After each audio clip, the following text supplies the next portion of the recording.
క్రీస్తు వారి అత్యంత పవిత్రమైన పరిశుద్ధమైన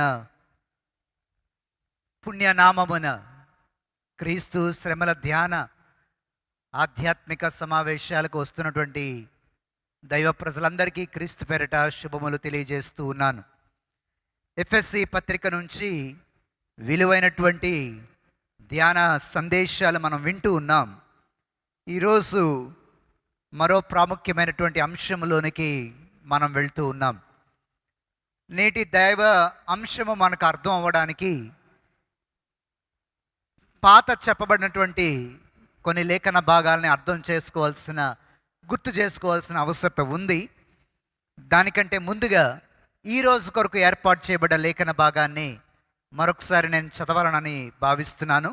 అందరి ప్రయోజనార్థం బైబిల్ తెరిచినట్లయితే ఎఫెసీలకు రాసిన పత్రిక 4వ అధ్యాయము. ఎఫెసీలకు రాసిన పత్రిక 4వ అధ్యాయము మొదటి వచనము నుండి నేను చదువుతున్నాను. దయచేసి బైబిల్ ఉన్న ప్రతి ఒక్కరూ నేను చదువుతుండగా ప్రతి పదాన్ని, ప్రతి వచనాన్ని చాలా జాగ్రత్తగా గమనించమని ప్రభు పేరట మనవి చేస్తున్నాను. Ephesians chapter 4, we shall be reading from verse 1 onwards. కాబట్టి మీరు సమాధానమును బంధము చేత ఆత్మ కలిగించు ఐక్యమును కాపాడుకొనుట యందు శ్రద్ధ కలిగిన వారై ప్రేమతో ఒకరినొకడు సహించుచు మీరు పిలువబడిన పిలుపునకు తగినట్లుగా దీర్ఘశాంతముతో కూడిన సంపూర్ణ వినయముతోనూ సాత్వికముతోనూ నడుచుకొనవలెనని ప్రభువును బట్టి చదవాలి. ఖైదీనైన నేను మిమ్మును బ్రతిమాలుకొనుచున్నాను. శరీరము ఒక్కటే, ఆత్మయు ఒక్కడే. ఆ ప్రకారమే మీ పిలుపు విషయమై ఒక్కటే నిరీక్షణ యందుండుటకు పిలువబడితిరి. ప్రభు ఒక్కడే, విశ్వాసం ఒక్కటే, బాప్తిస్మము ఒక్కటే, అందరికీ తండ్రి అయిన దేవుడు ఒక్కడే. ఆయన అందరికీ పైగా ఉన్నవాడు, అందరిలోనూ వ్యాపించి అందరిలోనూ ఉన్నాడు. అయితే మనలో ప్రతి వానికిని క్రీస్తు అనుగ్రహించు వరము యొక్క పరిమాణము చొప్పున కృప ఇయ్యబడెను. చదివిన లేఖన భాగం నుండి పరిశుద్ధాత్మ దేవుడు ఈ రాత్రి మనందరితో మాట్లాడును గాక. ఆమేన్. తలలు వంచండి. దేవుణ్ణి, దేవుని సన్నిధిని, ఆయన వాక్యాన్ని, ఆయన ప్రసన్నతను గౌరవిస్తూ గ్యాలరీలో ఉన్నవారు, కింద కూర్చున్నవారు, చిట్ట చివరి వరకు ఉన్నవారు తలలు వంచి కండ్లు మూసుకోనండి. దేవుని సన్నిధిని గౌరవిస్తూ ప్రార్థనలో ఏకీభవిద్దాం.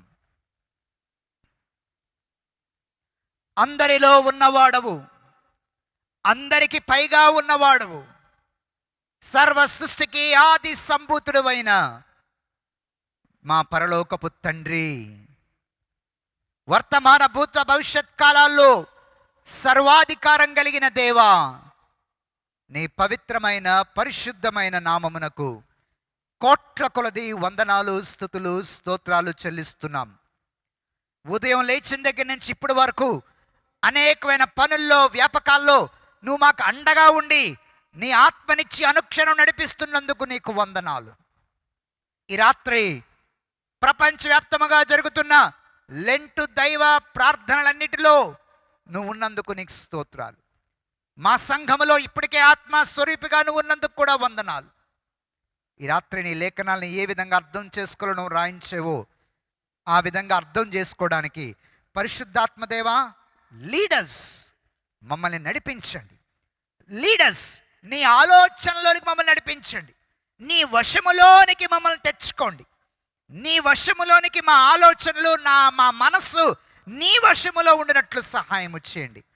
అపవాది ఆలోచనలో, అపవాది యొక్క ఉచ్చుల్లో, అపవాది యొక్క తలంపుల వశములోకి మేము వెళ్ళిపోకుండా పరిశుద్ధాత్మదేవా, నీ వశములోకి మా మనస్సు, నీ వశములోకి మా ఆలోచనలు ఉండునట్లు మీరు ఆకర్షించి ఈ రాత్రి మాతో మాట్లాడి దైవ ప్రజలకు ఈ వర్తమానం ఒక కనువిప్పుగా, ఒక మేల్కొల్పుగా ఉంచమని యేసయ్య పవిత్రమైన నామములో ఈ మనవులు సమర్పిస్తున్నాము తండ్రి. ఆమేన్. ఎఫెసీ పత్రిక 4వ అధ్యాయం 1 నుండి 7 వచనాలు ఈరోజు మన ధ్యాన భాగం. మీకు ఇవ్వబడ్డ ప్రోగ్రామ్ షీట్లో తెలియజేసిన రీతిగా ఈరోజు నేను మీతో మాట్లాడుతున్న సందేశం చెప్పాలి. దానికి ప్రిఫిక్స్ ఒకటి కలుపుదాం. సిలువ కలిగించు ఐక్యత. The unity that cross brings. సిలువ కలిగించు ఐక్యత. ఈ 4వ అధ్యాయం అర్థం అవ్వాలంటే చాలా జాగ్రత్త వినండి. ఈ 4వ అధ్యాయం అర్థం అవ్వాలంటే మొదటి అధ్యాయానికి మనం ఒక్కసారి వెళ్ళాలి. కనుక ఒక్క పేజ్ బైబిల్ ఉన్న ప్రతి ఒక్కరూ నాతో పాటు ఒక్క పేజ్ మీరు జస్ట్ వెనక్కి తిప్పండి. 1వ అధ్యాయంలో పరిశుద్ధాత్మ గురించి మనం నేర్చుకొని గమనించదగ్గ మొదటి విషయం ఏంటంటే, మొదటి అధ్యాయము 14వ వచనంలో లాస్ట్ లైన్, ఆత్మ చేత ముద్రింపబడ్డాం, ఆత్మ మనకు సంచకరువుగా ఉన్నాడు. Okay, note that point. మొదటి అధ్యాయంలో హోలీ స్పిరిట్ చేత మనం ముద్రించబడ్డాము. ఎఫెసీ పత్రిక మొదటి అధ్యాయంలో మనం నేర్చుకునే పాఠంలో ఆత్మ మనల్ని ముద్రించాడు, ఆత్మ మనకి సంచకరువుగా ఉన్నాడు. గమనించాలి. 2వ అధ్యాయంకి వచ్చేసరికి 2వ అధ్యాయంలో మనం నేర్చుకున్న ప్రాముఖ్యమైన విషయం ఏంటంటే 18వ వచనం, 2:18, ఆత్మ ద్వారా తండ్రి సన్నిధికి చేరుతున్నాం. మొదటి అధ్యాయంలో ఆత్మ ద్వారా ముద్రించబడ్డాం. 2వ అధ్యాయం 18వ వచనంలో ఆత్మ ద్వారా మాట్లాడలే, ఆత్మ ద్వారా తండ్రి సన్నిధికి చేరుతున్నాం. Note that point. 3వ అధ్యాయంలో ఆత్మ ఏం చేస్తుంది? 15వ వచనం, ఆత్మ వలన బలపరచబడుతున్నాం. 3వ అధ్యాయం 15వ వచనం, ఆత్మ వలన బలపరచబడుతున్నాం. ప్రతి అధ్యాయంలో పరిశుద్ధాత్మ కార్యాన్ని గమనించాలి. దైవ ప్రజలారా చాలా జాగ్రత్తగా వర్తమానం వినండి. We have to examine and understand and see the role of Holy Spirit in every chapter. ప్రతి అధ్యాయంలో పరిశుద్ధాత్మ పాత్ర ఏంటో ఇక్కడ మనం గుర్తించాలి. మొదటి అధ్యాయంలో పరిశుద్ధాత్మ చేత ముద్రించబడ్డామన్నాడు. 2వ అధ్యాయంలో పరిశుద్ధాత్మ వలన మనము తండ్రి సన్నిధికి చేరుతున్నాము అన్నాడు. 3వ అధ్యాయంలో పరిశుద్ధాత్మ వలనే బలపరచబడుతున్నాము అని అంటున్నాడు. ఇది గమనించాల్సిన విషయం. 4వ అధ్యాయంలో ఇప్పుడే మనం చదివాం, మొదటి వచనంలో ఉంది, మళ్ళీ పరిశుద్ధాత్మ ఏం చేస్తుంది? ఆత్మ కలిగించు ఐక్యత. దేవునికి ఒకసారి స్తోత్రం చెప్పండి. నెంబర్ 1, ఆత్మ చేత ముద్రించబడ్డాడనే సత్యం చెప్తున్నాడు ఎఫెసీ సంఘానికి. నెంబర్ 2, ఆత్మ ద్వారానే నువ్వు తండ్రి సన్నిధికి చేరుతున్నామని చెప్పాడు ఎఫెసీ సంఘానికి. నెంబర్ 3, ఆత్మ వలనే బలపరచబడ్డావని చెప్పాడు 3వ అధ్యాయంలో. నెంబర్ 4, ఆత్మ ద్వారానే ఐక్యత సాధ్యము అంటున్నాడు 4వ అధ్యాయంలో. అయితే మీరు గమనించాల్సిన 2వ ప్రాముఖ్యమైన విషయం, ఎఫెసీ పత్రిక యొక్క ప్యాటర్న్ అంటే నమూనా, పద్ధతి, ఇంకా చెప్పాలంటే రచనా శైలి. అందరూ చెప్పండి, రచనా శైలి. ఇంకొంచెం గట్టిగా, రచనా శైలి. దాని ఇంగ్లీష్లో ఏమంటారంటే నేరేటివ్ స్టైల్, అంటే రచయిత రాసే రచనా విధానం. ఎఫెసీ పత్రికలో రచయిత పాటించిన పద్ధతి ఏంటో తెలుసా మీకు? ఒక ప్రాముఖ్యమైన చాలా ఇంపార్టెంట్ పాయింట్ చెప్పే ముందు ప్రార్థన చేశాడు. ఏమని చెప్పాను నేను ఇప్పుడు? ఒక ప్రాముఖ్యమైన పాయింట్ చెప్పే ముందు ఎఫెసీ పత్రికలో ప్రార్థన చేశాడు. ఫర్ ఎగ్జాంపుల్, 2వ అధ్యాయంలో యేసు క్రీస్తు ద్వారా మనం బ్రతికించబడ్డాంరా అని చెప్పే ముందు 1వ అధ్యాయం లాస్ట్ 15 నుంచి 23 వరకు ప్రార్థన చేశాడు. గుర్తుందా ఆ ప్రార్థన? నేను మీకు వర్తమానం ద్వారా నేను చెప్పాను. 1వ అధ్యాయంలో ప్రార్థన చేశాడు 15 వచనం నుంచి. ఎందుకు ప్రార్థన చేశాడంటే 2వ అధ్యాయంలో ఒక ఇంపార్టెంట్ పాయింట్ చెప్పబోతున్నాడు. ఏంట ఇంపార్టెంట్ పాయింట్ అంటే, పరిశుద్ధాత్మ ద్వారా అపరాధముల చేత చచ్చిన మనం క్రీస్తు ద్వారా ఏమయ్యాం? బ్రతికించబడ్డాం. అది చెప్పడానికి 1వ అధ్యాయంలో ప్రార్థన చేశాడు. ఆ ప్రార్థన మీకు చెప్పాను, మర్చిపోయారేమో. ప్రత్యక్షత కలిగిన మనస్సు దేవా వీళ్ళకి దయచేయండి, వీళ్ళ మనోనేత్రాలు ఏం చేయండి, వెలిగించండి. ఈ ప్రార్థన చేశాడు. ఎందుకు ఈ ప్రార్థన చేశాడు? ఒరే, తర్వాత నేను చెప్పబోయే పాయింట్ ఇంపార్టెంట్ కాబట్టి పైన ఏం చేశాడు, ప్రార్థన చేశాడు. మళ్ళా చెప్తున్నాను, చాలా జాగ్రత్త వినాలి. ఇది ఎఫెస్సీ పత్రిక యొక్క ప్యాటర్న్, రచనా శైలి, రచయిత రాస్తున్న విధానం. 2వ అధ్యాయంలో ప్రాముఖ్యమైన సంగతి చెప్తున్నాడు గనక ఇప్పుడు చెప్పండి, మొదటి అధ్యాయంలో ఏం చేశాడు, ప్రార్థన చేశాడు. Very good. అలాగే 4వ అధ్యాయంలో చాలా ప్రాముఖ్యమైన విషయం చెప్పబోతున్నాడు గనక 3వ అధ్యాయంలో ఏం చేశాడు, కమాన్ గట్టి చెప్పండి. ఆ ప్రార్థనే మొన్న నేను చెప్పాను. తండ్రి అయిన దేవుని దగ్గర నేను ఏం చేశాను, మోకాళ్ళుని మీ అందరి కొరకు ప్రార్థన చేస్తాను రా అబ్బాయి అన్నాడు. ఎందుకంటే ఆ ప్రార్థన చేశాడు అంటే దాని తర్వాత చెప్పబోయేది చాలా ప్రాముఖ్యమైన అంశం. సో తను ఇంట్రడ్యూస్ చేయబోయే ఆ నెక్స్ట్ ఇంపార్టెంట్ పాయింట్, కొరకు ఏం చేస్తున్నాడంటే ముందే దాన్ని అర్థం చేసుకోవాలి కనుక ప్రార్థన చేశాడు. 3వ అధ్యాయం ఎండింగ్లో ప్రార్థన చేసి 4వ అధ్యాయంలో ఇంకో ప్రాముఖ్యమైన అంశాన్ని ఎఫెసీ సంఘానికి పరిచయం చేశాడు. ఏంట్రా ప్రాముఖ్యమైన, అత్యంత కష్టమైన, అసాధ్యంగా అనిపించే అంశం అంటే ఐక్యత. ఒక ఇంట్లో పుట్టినోళ్ళు, ఒకే స్లాబ్ కింద పెరిగినోళ్ళు, ఒకే ఇంట్లో కూర్చొని భోంచేసిన వాళ్ళు, ఒకే తల్లి కింద క్రమశిక్షణలో పెరిగినోళ్ళు, ఒకే తల్లి తండ్రి ఇచ్చిన బట్టలు కొనుక్కొని పెరిగినోళ్ళు పెద్ద అయ్యాక ఒకేలాగా ఆలోచించరు. ఎంతమంది ఒప్పుకుంటారు అవునని? ఒకరి దారి ఒకటి, ఇంకోటి దారి ఇంకోటి. మళ్ళీ అందరూ ఒకటే పెంపకంలో ఉన్నారు, ఒకే స్లాబ్ కింద పెరిగారు, ఒకే స్వీట్ బాక్స్ పంచుకొని తిన్నారు, ఒకే అండర్స్టాండింగ్లో పెరిగారు, ఒకే అమ్మ చేతి కింద పెరిగారు, ఒకే అమ్మ అన్నం వడ్డిస్తే అందరూ చిన్నప్పుడు ప్లేట్లలో తిన్నవాళ్ళే, అందరూ అమ్మ సంరక్షణలో పెరిగిన వాళ్ళే. కానీ పెద్దయ్యాక ఎవరి యాటిట్యూడ్స్ వాళ్ళవే, కలవరు. ఎంతమంది ఒప్పుకుంటారు అవునని? మీకే తెలుసు మీ ఇంట్లో ఎంతమంది మీ పిల్లలు ఉన్నారో, ఎవరికి కలవరో, ఎవరి ఆలోచన విధానం ఎంత డిఫరెంట్గా ఉంటుందో మీకే తెలుసు. కానీ అందరూ పెరిగింది ఒక స్లాబ్ కిందే, అందరూ తిన్నది ఒక్క కంచంలోనే, అందరూ ఎదిగింది ఒకే ఇంట్లోనే, కానీ అందరూ ఒకలాగా ఆలోచించరు. ఎంతమంది ఒప్పుకుంటారు అవునని? They don't think in same way. అలాంటిది 2వ అధ్యాయంలో చెప్పినట్టుగా యూదులు వచ్చి కూర్చుంటున్నారు, అన్యులు వచ్చి కూర్చుంటున్నారు. ఎక్కడ? చర్చ్ కింద. ఒకప్పుడు యూదుల వీధిలోకి అన్యులు వెళ్ళరు, కమాన్ చెప్పాలి, అన్యుల వీధిలోనికి యూదులు రారు. కానీ ఇద్దరు ఎక్కడికి వస్తున్నారు? ఇప్పుడు చర్చ్కి వస్తున్నారు. వారు ఒక ఇంట్లో పుట్టే, ఒక కులంలో పుట్టే, ఒక జాతిలో పుట్టే, ఒక పెంపకంలో పెరిగిన వాళ్ళే ఏమవ్వట్లేదు, కలవట్లేదు. ఇప్పుడు 2 వేరు వేరు జాతులు, పేతురు యూదుడు, కొర్నేలి అన్యుడు, వీళ్ళిద్దరూ కలిసి 2వ అధ్యాయంలో ఎక్కడికి వస్తున్నారు? యేసుక్రీస్తు సిలువ ద్వారా ద్వేషము చంపబడ్డది.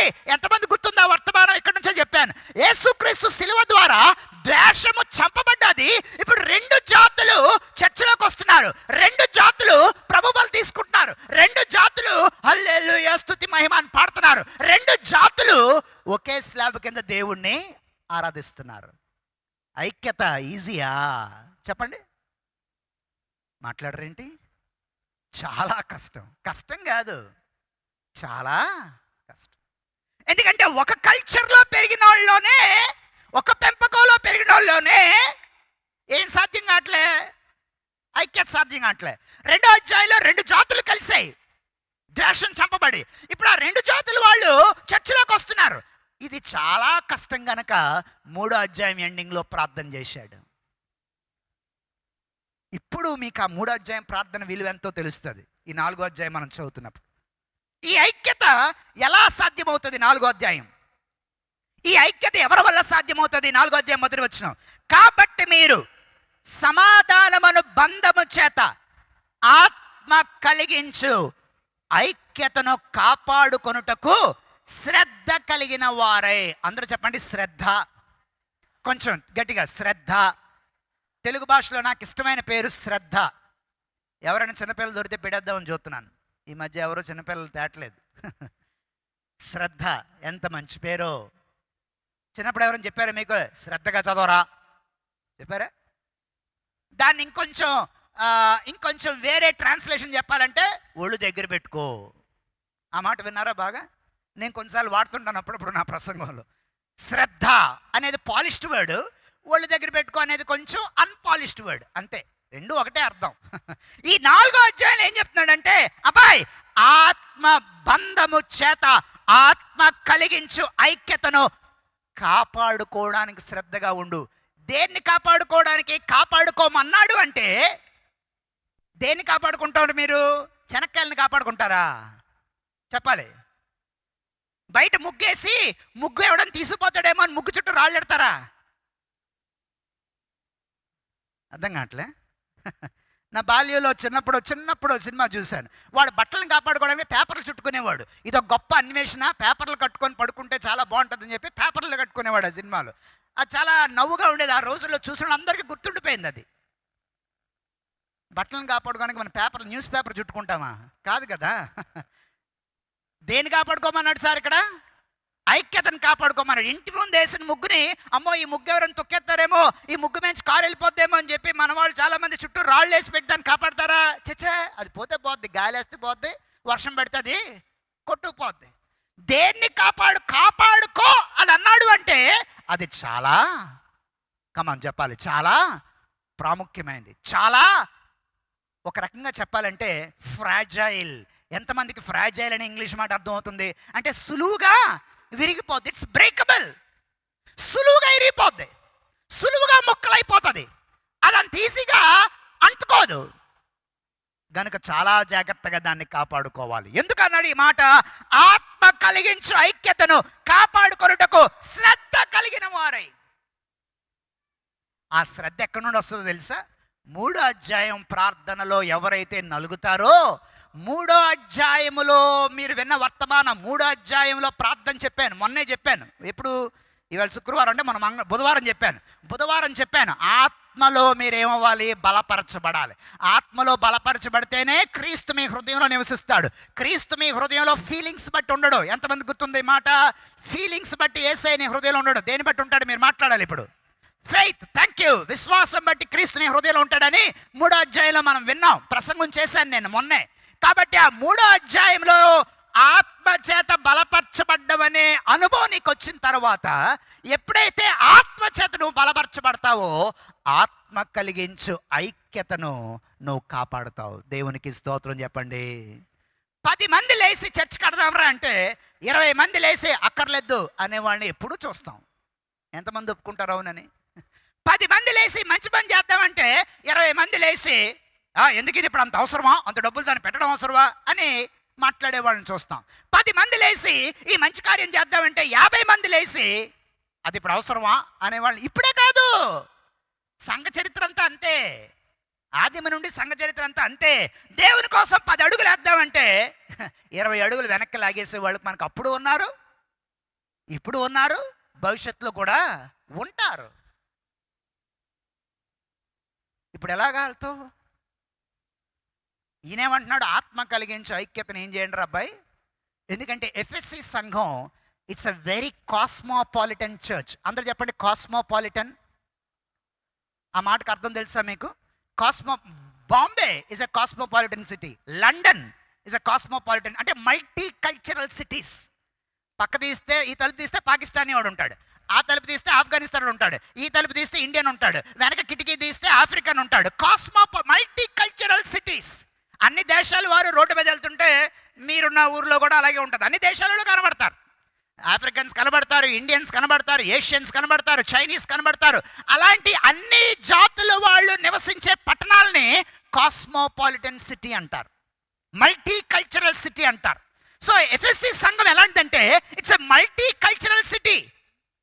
అన్ని జాతుల వాళ్ళు ఉన్నారు అందులో, అన్ని దేశాల నుంచి వచ్చి ఆ ఊర్లో బిజినెస్ చేస్తున్నారు. అందరూ సువార్త విని రక్షింపడి ఆ చర్చిలోకి వచ్చారు. ఇప్పుడు వీళ్ళందరూ ఒకే స్లాబ్ కింద ఏం చేస్తున్నారు? ఆరాధన చేస్తున్నారు. వీళ్ళందరూ ఒకే స్లాబ్ కింద ఏం చేస్తున్నారు? ప్రభు బల తీసుకుంటున్నారు. వీళ్ళందరూ రకరకాల కల్చర్స్. చైనీస్ వాడు చర్చిలోకి వచ్చాడు, వాడి వంట వేరు. ఆఫ్రికన్ చర్చిలోకి వచ్చాడు, వాడి వంట వేరు, వాడి బట్ట వేరు. చైనీస్ వాడు భోజనం వేరు. ఇంకోడేమో ఇజ్రాయెల్ నుంచి వచ్చాడు, వాడి వంట వేరు, వాడి బట్ట వేరు, వాడి భాష వేరు. ఇలాగా ఎఫ్ఎస్సి అనే ఊర్లో అన్ని రకాల జాతుల వాళ్ళు ఉన్నారు. ఇప్పుడు చెప్పాలి, ఐక్యత సాధ్యమా? ఒక్కింట్లో పుట్టినోళ్లే, ఒక ప్లేట్లో భోంచేసిన వాళ్ళే, ఒక అమ్మ పెంపకంలో పెరిగిన వాళ్ళే పెద్దయ్యాక ఎలా ఉండట్లే? అందరూ ఒక ఆలోచన మీద ఒక మాట మీద ఉండట్లే. సో ఇప్పుడు ఆ ఐక్యతలో ఇంత పెద్ద చర్చిలో డిఫరెంట్ ఫ్యామిలీ బ్యాక్గ్రౌండ్స్ నుంచి వచ్చిన వాళ్ళు, డిఫరెంట్ ఆలోచన విధానం నుంచి వచ్చిన వాళ్ళు, డిఫరెంట్ పెంపకాల నుంచి వచ్చిన వాళ్ళు చర్చిలో ఒక నిర్ణయం దేవుని మహిమ కొరకు తీసుకోవాలి అంటే తన్నుకు చేస్తామే కానీ అందరూ ఎందుకు ఒక ఆలోచన మీదకి రాలేము? ఎంతమందికి అర్థం అవుతుంది నా ప్రశ్న? ఇది నీ ఇంటి విషయం కాదు కదా నీ ఇష్టం వచ్చినట్టు చేయడానికి. ఇది చర్చ్ విషయం, దేవుని విషయం కనుక నువ్వు అందరం ఏమవ్వాలి? ఒక మాట మీదకి రావాలి. అందరం ఏమవ్వాలి? సంఘం స్థాపించాలి, ఇంకా సేవ చేయాలి, బయటికి వెళ్ళి ప్రజల మధ్య సువార్త చెప్పాలి, ఇంకా బోల్డ్ సంఘాలు స్థాపించాలి, సేవ ఉధృతం చేయాలి, పెద్ద సంఘానికి ఇంకా పిల్ల సంఘాలు బోల్డ్ ఉండాలి, బ్రాంచ్ సంఘాలు ఉండాలి, సేవ మెడికల్ క్యాంపులు పెట్టాలి, బయట ప్రజలకు వెళ్ళి సంఘం ఉన్నదే బయట ప్రజల కొరకు. అలాంటి నిర్ణయాలు చేయాల్సి వచ్చినప్పుడు ఒకటి ఇలాగంటే అలాగెందుకు చేశారు, ఒకటి ఇలాగంటే మీరెందుకు అలాగన్నారు అంటే దాని అర్థం ఏంటి? మనం అందరం ఒక పేజ్ మీదకి రాలేకపోతున్నాం. ఎంతమందికైనా ఇంగ్లీష్లో ఒక ఫ్రేజ్ ఉంది, let us be on the same page అంటారు. Are we on the same page అంటే దాని అర్థం ఏంటి? Are we on the same page అంటే అర్థం ఏంటి తెలుసా? అందరం ఒక మాట మీద ఉన్నామా లేదా? Are we on the same page here అంటారు బోర్డ్ మీటింగ్లో. ఫారెన్ వెళ్ళి వచ్చిన వాళ్ళకి అర్థం ఉంది ఆ ఫ్రేజ్. అదంత సాధ్యం కావటం లేదు అంటే 3వ అధ్యాయంలో ప్రార్థన మనలో ఏమవ్వట్లే? కమాన్ చెప్పలేదు మీరు, కమాన్ చెప్పాలి మీరు. 3వ అధ్యాయంలో ప్రార్థన మనలో ఏమవ్వట్లే? కార్యం జరగట్లే. మనం ఆత్మ వలన ఏమవ్వట్లే? బలపరచబడట్లే. క్రీస్తు విశ్వాసం ద్వారా మన హృదయాల్లో ఏమవ్వట్లే? నివసించట్లే. మనం క్రీస్తు ప్రేమను ఆ పరిశుద్ధులతో కూడా, ఎంతమంది గుర్తుంది 3వ అధ్యాయంలో ప్రార్థన?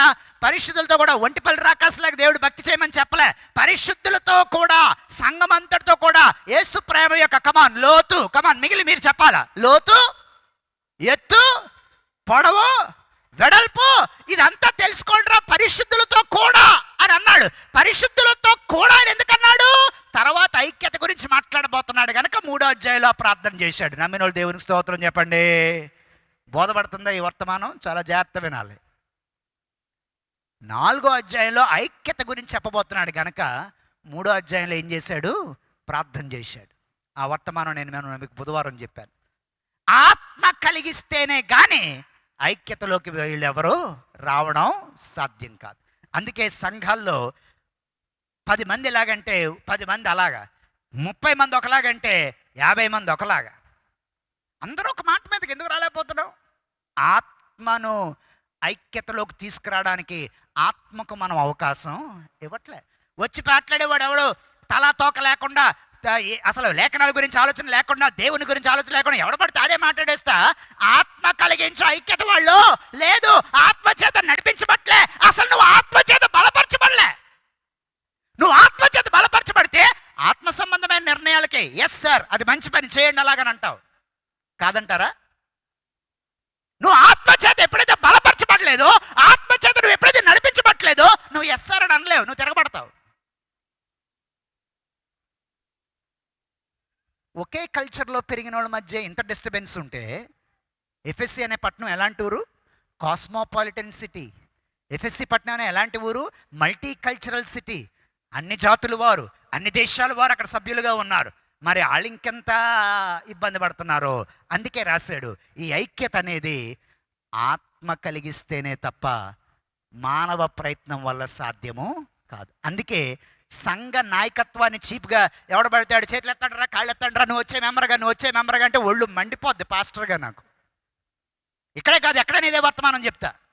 మీ చర్చిలో ఉంచినా తీసేసిన ఎవడు పడతాడు చేతులు ఎత్తేసి నువ్వు వచ్చే మెంబర్గా అనేది కాదు. ఇదే నీకు ఆత్మ నడిపింపు ఉందా? నువ్వు ఆత్మ చేత బలపరచబడ్డావా? దేవునితో అనుదినం నడిచే అనుభవం నీకు ఉందా? That is the criteria. కాదని చెప్పన్నాడు ఎవరన్నా? When you don't know to sail in the same boat, you can't mingle with people. ఎంతమందికి అర్థమైంది నేను చెప్పింది? When you don't know to sail in the same boat, you can't mingle with people. 3వ అధ్యాయంలో ఆత్మ చేత బలపరచబడ్డ వాళ్ళు, 3వ అధ్యాయంలో క్రీస్తుని ఫీలింగ్స్ బట్టి కాకుండా, కమాన్ చెప్పాలి, వెరీ గుడ్, ఫెయిత్ బట్టి విశ్వాసం ద్వారా యేసుని హృదయంలో కలిగిన వారు. తర్వాత పాయింట్ ఏం చెప్పాడు? పరిశుద్ధులందరితో కూడా యేసు ప్రేమ యొక్క లోతును మాట్లాడాలి. అవి తెలుసుకున్న వాళ్ళు 4 అధ్యాయులు చెప్తున్నాడు. అబ్బాయి, అలాంటి వారి వల్ల ఏమి సాధ్యము? ఐక్యత సాధ్యం. ఇప్పుడు అర్థమవుతుందా మన చర్చల్లో ఎందుకు ఐక్యత ఉండదు? Because we are not led by the spirit. We are not led by the spirit. మన ప్రార్థనలు, మన నిర్ణయాలు ఆత్మ సంబంధమైన నిర్ణయాలుగా ఉన్నప్పుడు ఆ నిర్ణయం ఆత్మ సంబంధంగా అనిపిస్తుందండి అన్నప్పుడు నువ్వు ఆత్మ సంబంధమైన వ్యక్తివి అయితే ఆ నిర్ణయానికి ఎస్ చెప్తావు. ఎవరైనా ఆమెను చెప్పండి ఆ మాటకి. ఆత్మ సంబంధమైన నిర్ణయం తీసుకుంటున్నప్పుడు నువ్వు కూడా ఆత్మ సంబంధమైన వ్యక్తివి అయితే ఏం చెప్తావు ఆ నిర్ణయానికి? కమాన్ చెప్పాలి, ఎస్ అంటావు. కానీ ఇక్కడ ఆత్మ సంబంధమైన నిర్ణయాలు తీసుకుంటుంటే నువ్వు నో అంటున్నావంటే దాని అర్థం ఏంటి? నువ్వు ఆత్మ చేత నడిపించబడి, నీ పర్సనల్ ఎజెండా ఏదో ఉంది, నీ ఈగో ఏదో ఉంది, నీ ఏదో లోపల ఉంది, నువ్వు శరీరానుసారంగా ఆలోచిస్తున్నావు కానీ నువ్వు ఆత్మానుసారంగా క్లియర్గా తెలిసిపోద్ది. క్లియర్గా తెలిసిపోద్ది. దానికి ఏం మనం కాన్వెక్స్ లెన్స్, కాన్కేవ్ లెన్స్ పెట్టి చూడక్కర్లే. ఆత్మ కలిగించు ఐక్యతను కాపాడుకోవడానికి శ్రద్ధగా ఉండండి. ఈ ఐక్యతను కొన్ని మాటల ద్వారా ఐక్యతను ఎలా కాపాడుకోవచ్చో ప్రాక్టికల్గా ఎగ్జిక్యూషన్ అంటే ఎగ్జిక్యూట్ చేయడం, ఆ ఐక్యతను ఎలాంటి చర్యలు చూపించడం వల్ల మనం ఐక్యతను కాపాడుకోగలం. అందరూ చెప్పండి చర్యలు. కొంచెం గట్టిగా చర్యలు. తెలుగు భాషలో నాకు చాలా ఇష్టమైన పదాలు ఇవి. మళ్ళీ చెప్పండి చర్యలు. యాక్షన్స్. చర్యలు అంటే ఏంటి? కొన్ని యాక్షన్స్. ఓకే, కొన్ని చర్యలు రాశాడు ఇక్కడ. ఆ చర్యలను తీసుకోవడం వల్ల ఆత్మ కలిగించే ఐక్యతను ఏం చేయొచ్చు? మనం కాపాడడానికి ప్రయత్నించవచ్చు. మొదటి చర్య 3వ వచనంలో ఉంది. మొదటి చర్య ప్రేమతో ఒకడినొకడు కమని చెప్పాలి. అది మొదటి చర్య. అందరూ చెప్పండి సహనం. కొంచెం గట్టిగా సహనం. మూడోసారి సహనం. మామూలు సహనమే చాలా కష్టం, కానీ నేను ప్రిఫిక్స్ పెట్టాడు సహనానికి. దేంతో సహనం? ప్రేమతో. ఎప్పుడైనా అన్నారా ఎవరినైనా, ఒరే నువ్వేం చేస్తున్నావు నాకు తెలుసు, కానీ నేనేం చేస్తున్నాను, నిన్ను టాలరేట్ చేస్తున్నాను. అందరూ చెప్పండి టాలరేట్. చాలా కష్టం ఇంగ్లీష్లో కదా. టాలరేట్ చేస్తున్నాను, నేను చాలా టాలరేట్ చేస్తున్నాను అంటే చాలా చాలా ఏం చేస్తున్నాను, నిన్ను సహిస్తున్నాను. నువ్వు నన్ను చాలా రెచ్చగొడుతున్నావు కానీ సహిస్తున్నాను. తప్పు చేస్తే ఆ మాట కరెక్ట్. కొంతమంది మంచి చేసిన ఎదుటి సహించలేడు, అది గుడ్ టాలరేషన్ కాదు. కానీ ఈయనేమన్నాడు తెలుసా?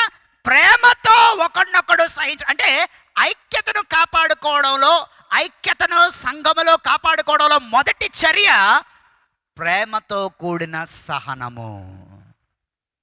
అందరూ చెప్పండి ప్రేమతో కూడిన సహనము. మీ ఇంట్లోనే ఎంతమందిని మీరు టాలరేట్ చేస్తున్నారో కాదంటారా? మీ ఇంట్లోనే మీరు ఎంతమందిని టాలరేట్ చేస్తున్నారో? ఎంతమంది ఒప్పుకుంటారు నిజమే సార్ అని? యథార్థంగా నాతో ఒక్కరైనా చేయలేస్తారా? Thank you sir. నాతో పాటు ఒకరు ఉన్నారమ్మా, దేవునికి స్తోత్రం. వెనకాతలు కొంతమంది బ్రదర్స్ ఉన్నారు, థ్యాంక్ యూ. ఇంట్లో వాళ్ళని ఏం చేస్తున్నారు మీరు? టాలరేట్ చేస్తున్నారు. 5 నిమిషాలు పట్టదు వంటగదిలోంచి ఉల్లిపాయ తీసిన కత్తి పట్టుకొచ్చి. కానీ ఏం చేస్తున్నాం మనం? ప్రేమతో. ఒక కల్చర్లో ఉన్న వాళ్ళకే ఐక్యత అంత అసాధ్యమైనప్పుడు ఎఫ్ఎస్సి సంఘం, మళ్ళీ చెప్పాలి కాస్మోపాలిటన్, ఇంకో వర్డ్ ఏం చెప్పాను నేను, మల్టీ కల్చరల్. ఆ ఐక్యతను కాపాడుకోవడానికి మొదటి చర్య ప్రేమతో ఒకరినొకడు సహించచ్చు. తిరగబాటు చేసేవాళ్ళు ఉన్నారు, దెబ్బ వేయలేక కాదు, వేయలేక కాదు, కానీ ఏం చేస్తున్నాం? బ్రేక్ అలాగా వేస్తున్నాం, కొంచెం సహిస్తున్నాం. రెండవది గమనించాలి, అదే 3వ వచనంలో ఉన్నాం. మూడు జత మాటలు వాడాడు ఇక్కడ, 3 జతల మాటలు తగినట్లుగా. ఎస్ అమ్మా చదవండి. దీర్ఘశాంతముతో కూడిన రెండో జత. మొదటిదేమో ప్రేమతో సహనం, రెండోది దీర్ఘశాంతంతో కూడిన సంపూర్ణ వినయం, మూడోది దీర్ఘశాంతముతో కూడిన సాత్వికం. 3 జతల పదాలు వాడాడు. చాలా వెయిటీ వర్డ్స్, బరువైన పదాలు, చిన్న పదాలు కాదు అవి. ఏదో సింపుల్గా సిల్లీగా మాట్లాడేసుకునే పదాలు కాదు, చాలా బరువైన పదాలు. ప్రేమతో కూడిన సహనం మొదటి జత, రెండోది దీర్ఘశాంతో కూడిన వినయం రెండో జత. మూడోది దీర్ఘశాంతంతో కూడిన సాత్వికం. నాకెప్పుడో మాట అనిపిస్తుంది, నాకెప్పుడో తలంపు వస్తుంది, దేవుడు నాకు ఇస్తున్న తలంపేమో అనుకుంటాను. కొన్నిసార్లు మనుషుల్ని టాలరేట్ చేయలేనప్పుడు నాకు వెంటనే దేవుడు నాకు కలిగించే తలంపేంటో తెలుసా? ఒరే వరుణు, నిన్ను దేవుడు ఎంత టాలరేట్ చేశాడో. అర్థమైన వాళ్ళు నాతో పాటు దేవునికి స్తోత్రం చెప్పండి. నువ్వు ఇంకోళ్ళు టాలరేట్ చేయలేకపోతున్నావు. వెంటనే నాకు అనిపించే మాట ఏంటో తెలుసా? అడ్డెడ్డెడ్డెడ్డే, నన్ను దేవుడు ఎంత టాలరేట్ చేశాడో, నన్ను దేవుడు ఎంత సహించాడు, నాలో తప్పులు ఎరిగి కూడా దేవుడు నన్ను ఎంత ఓర్చుకున్నాడు, నాలో తప్పులుండి కూడా దేవుడు నన్ను ఎంత భరించాడు, దేవుడు నన్ను ఎంత ఓపిక పట్టాడు, దేవుడు అని ఎన్నిసార్లు దేవుడు నన్ను తన కోపమును, క్రోధమును, ఉగ్రతను నా మీద చూపగలిగి కూడా ఎన్నిసార్లు దేవుడు పాజ్ తీసుకున్నాడు, అంటే ఆగాడు. అది గుర్తొస్తుంది నాకు. అప్పుడు వెంటనే అనుకుంటాను, నాలో తప్పుల్ని సహించిన దేవుడు ఎదుటోళ్ళలోని తప్పులను కూడా దేవుడే సహిస్తున్నాడేమో అని, నేను ఆత్మదేవుడు నాకు చెప్తున్నాడేమో అని నాకు అనిపిస్తుంది. అలాగ అనుకున్నప్పుడు ఏమి సాధ్యం? కమాన్ చెప్పాలి. ప్రేమతో కూడిన సహనము సాధ్యం. నిన్ను నువ్వు చూసుకోగలిగితే, నిన్ను దేవుడు నీలో ఉన్న లోపాలు, ఆలోచనలో ఉన్న లోపాలు, బుద్ధుల్లో ఉన్న లోపాలు, నీ తప్పులు అన్నీ దేవుడు తెలిసి కూడా దేవుడు ఎప్పుడో నేను మంచం ఎక్కించేసి అటకెక్కించేసి అట్నుంచి అలా సమాధిలో పంపించేయగలిగే స్థితి ఉండి కూడా దేవుడు ఎందుకో నిన్ను సహిస్తున్నాడు అని నువ్వు అనుకోగలిగితే నువ్వేం చేయగలవో తెలుసా? కమాన్ చెప్పాలి. పక్కోడిని కూడా టాలరేట్ చేయగలవు. నమ్మిన వాళ్ళు ఆమెన్ చెప్పండి. నిన్ను నువ్వు దేవుని వాక్యపు వెలుగులో నీ పట్ల దేవుడు చూపించే సహనాన్నిగా నువ్వు మర్చిపోతే నువ్వు వెంటనే ఏం కోరుకుంటావంటే, యోనా ఊరంతా చెప్పి వాళ్ళందరూ గోనె బట్ట కట్టుకునేసరికి యోనాకి ఏమైపోయింది? మైండ్ బ్లాక్ అయిపోయింది. అర్థం కావట్లే? మైండ్ బ్లాక్ అయిపోయింది. బ్లాక్ అయిపోయి వచ్చి కూర్చొని, పట్నం బయట కూర్చొని, చెట్టు కింద కూర్చొని ఇంకేం మొదలెట్టాడంటే, ఇలాగ అవుతుందని నాకు తెలుసు, what nonsense are you talking, ఇలాగ అవుతుందని నేను ముందే అనుకున్నాను, అందుకే నేను పోతాను, నువ్వేమో వాళ్ళని శిక్షించాలనుకుంటే వాళ్ళు గోనె బట్ట కట్టుకోగానే నువ్వేం చేసావు? వాళ్ళని కమాన్ మాట్లాడాలి. నువ్వు వాళ్ళని క్షమించేశావు. ఇప్పుడు ఆ అశ్షూరీయుల రాజు దగ్గర నుంచి ఊరు ప్రజలు, గేదెలు, ఆవులు అన్నీ ఫాస్టింగ్ మొదలెట్టేసాయి కనుక ఆ జంతువులు, మనుషులు అందరూ ఫాస్టింగ్లో ఉన్నారు. బైబిల్లో ఉన్నమాట, అందరూ ఫాస్టింగ్లో ఉన్నారు. నువ్వేమో కనికరం గలవాడివి, నువ్వు జాలిడిపోతావు, అందుకే ఇలా జరుగుతుంది, నేను వెళ్ళన్నాను అని చెప్పి యోనా ఫుల్ బీపీలో ఉన్నాడు. 550/650 వెళ్ళిపోయింది బీపీ. ఆ స్థాయిలో తీవ్రమైన బీపీతో ఉన్నాడు. దేవుడు కూడా అంత స్థాయిలో బీపీ తెచ్చుకొని ఉంటే యోనా అక్కడ స్పాట్లో ఉండేవాడు. ఎంతమంది ఒప్పుకుంటారు అవునని? దేవుడు ఏం చేశాడంటే, వారి యోనా ఏం వచ్చిందిరా కోపం, అరే గాబ్రియల్ చూడు యోనాకి ఎంత కోపం వచ్చిందో, నేను అశ్షూరీయుల్ని క్షమించేసరికి యోనాగడికి ఏమొచ్చింది?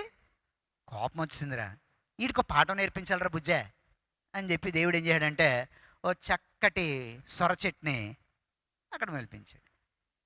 ఈ మనిషి విత్తనం వేయలే, ఈ మనిషి నీళ్ళు పోయలే, ఈ మనిషి Nagarjuna urea, Godavari urea, fertilizers వేసి దాన్ని పెంచలే, అది పెరిగింది. అది పెరగగానే దాని నీడన నా ప్రాణమా అని హ్యాపీగా ఉన్నాడు. ఫోన్లే కనీసం ఈ చల్లగాలన్నా మిగిలింది. యాదవాళ్ళు పశ్చాత్తాపడితే పోనీ దేవుడు ఏం చేసుకుంటే చేసుకొని అనుకొని ఆ చల్లగాలికి కొంచెం కంఫర్ట్ ఫీల్ అయ్యాడు.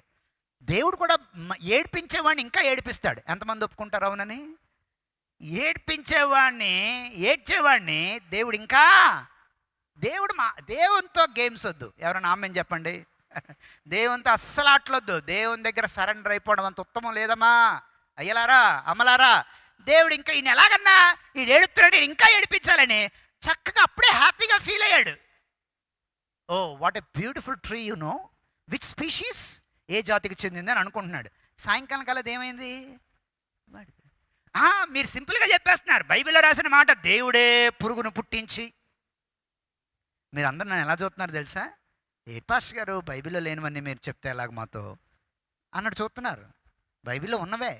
దేవుడే సొర చెట్టుకి ఏం పుట్టించాడట? ఓ పురుగును పుట్టించి, అది టపా టపా టపా దాన్ని, అది ఒక్క రాత్రిలో పెరిగిపోవడం ఏంటి, అది పెద్ద నేడిచ్చేయడం ఏంటి, పురుగు తినేయడం ఏంటి, అది పురుగు తినేగానే యోనాకు మళ్ళీ బీపీ వెళ్ళిపోయింది. ఇందాక చెప్పాను ఎంత, 550/650కి తారాస్థాయికి బీపీ వెళ్ళిపోయి, what nonsense is happening here, నేను ఎందుకు ఇక్కడ ఉన్నాను, నేను చచ్చిపోతే మంచిది అన్నాడు. మీరందరూ చూసే చూపు నాకు చాలా బాధగా భయంకరంగా అనిపిస్తుంది. ఒకసారి యోనాలోకి వెళ్ళిపోదాం. మీరందరూ నన్ను ఎలా చూస్తున్నారంటే అలాగుందా అన్నట్టు చూస్తున్నారు నన్ను. యోనా మనిషి పేరు, బైబిల్లో పుస్తకం పేరు కూడా. 4వ అధ్యాయం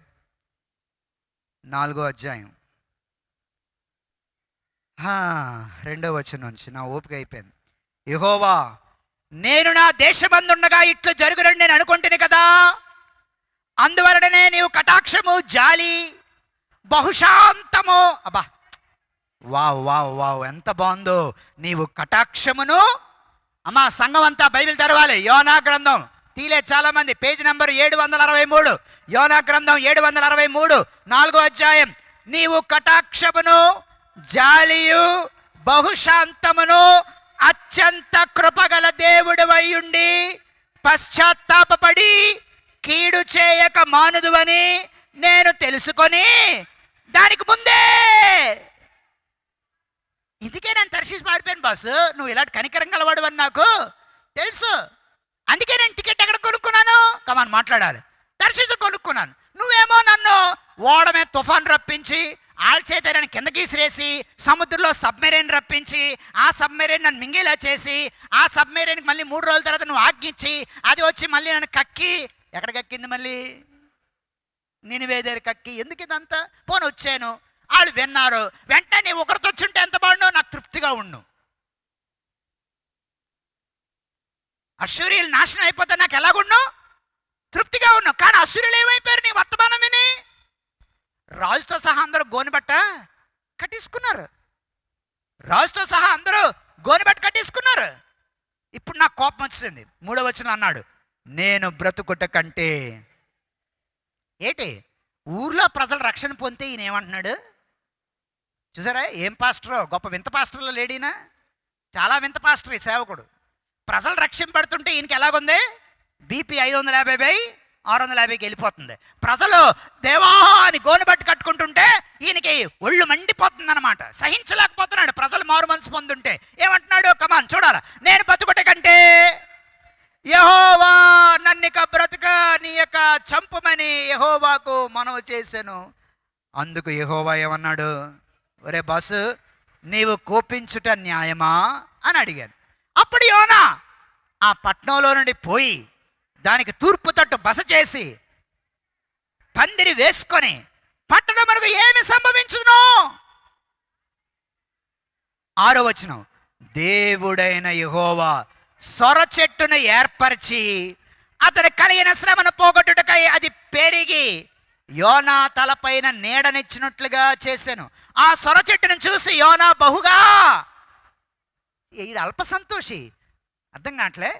ఇడ్లీ పెడితే ఆనందపడిపోతాడు, మాడిపోయిన పెసరెట్ పెట్టినా ఆనందపడిపోతాడు. కొంతమంది అల్ప సంతోషులు ఉంటారు. ఎప్పుడైనా చూసారా మీరు? మొన్న ఒక ఆయన హోటల్కి వెళ్తే చెప్తున్నాడు నాతో పాటు, బాబు రవ్వ దోశ రోస్ట్ అన్నాడు.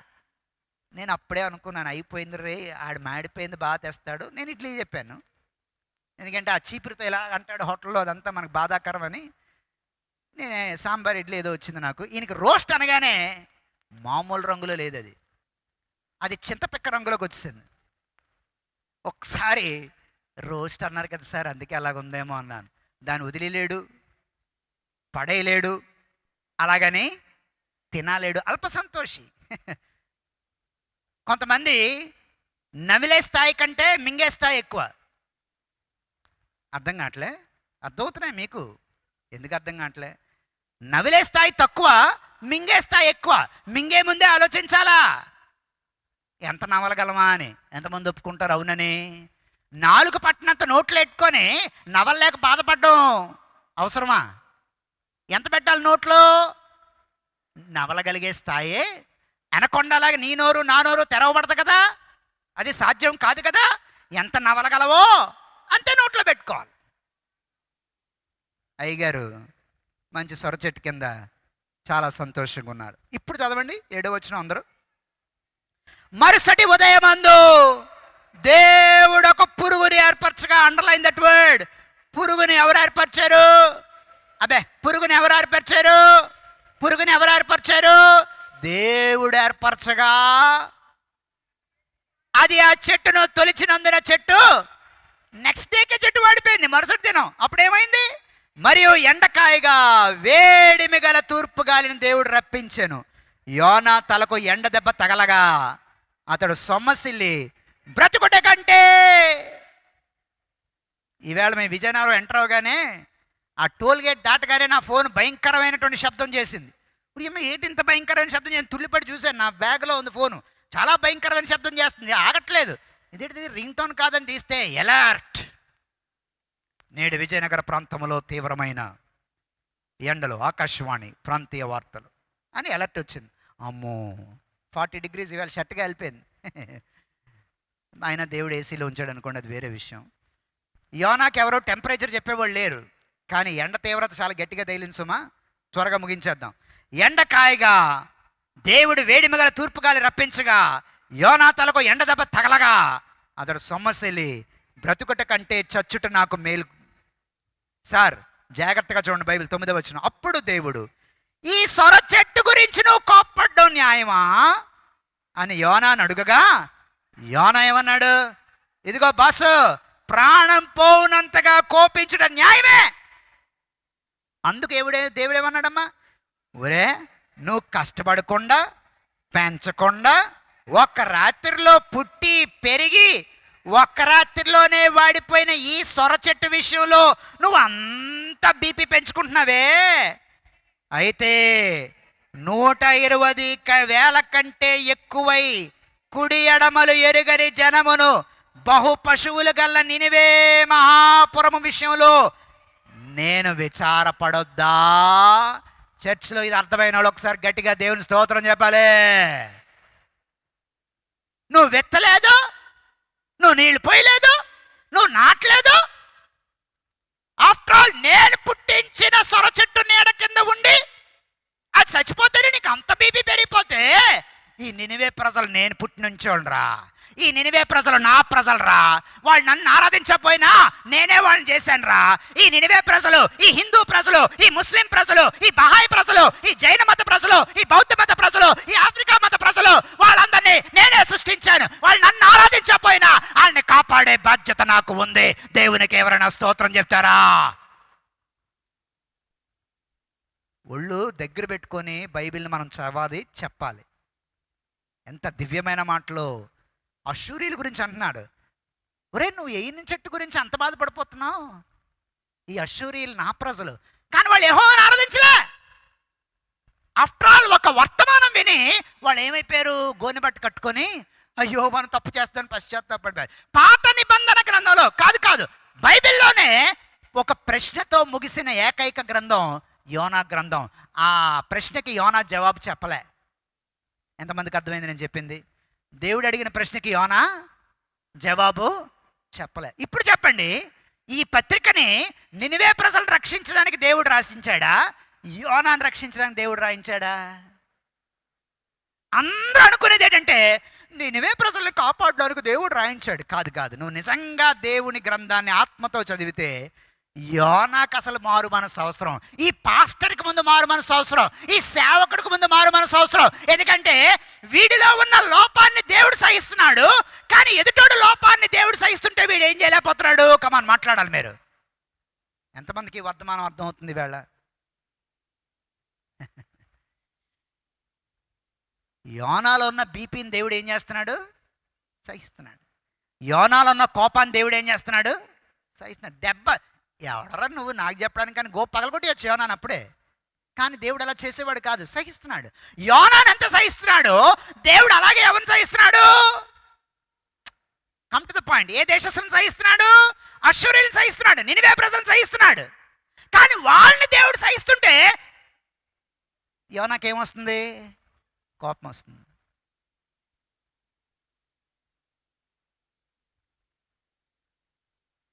ఈ వర్తమానం ఎవరికి అర్థం అవుతుందో తెలుసా?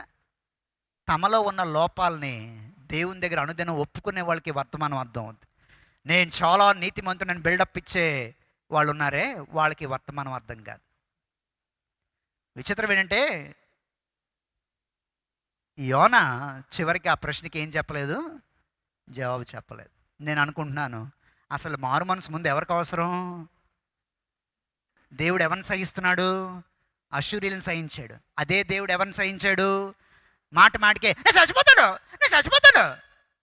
నిజంగా చావనోడే ఆ మాట 100 సార్లు వాడతాడు. ఇది ఇమోషనల్ బ్లాక్మెయిల్. స్త్రీల సమాజానికి పురుషులకి బాగా అబ్బిన విద్య. ఏంటి? కమాన్ చెప్పాలి. మాట్లాడరేటండి. కాంపిటీస్ పురుషులు కానీ మొదలు పెట్టారు. రివర్స్ అయిందా ఏంటి ఇక్కడ? యాకోబు కూడా అంతే 5 సార్లు అన్నాడు నేను చచ్చిపోతాను.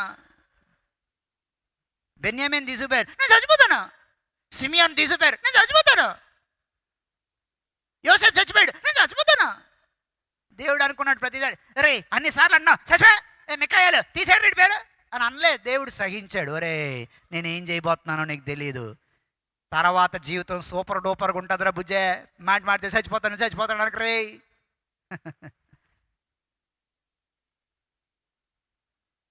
బావేనండి.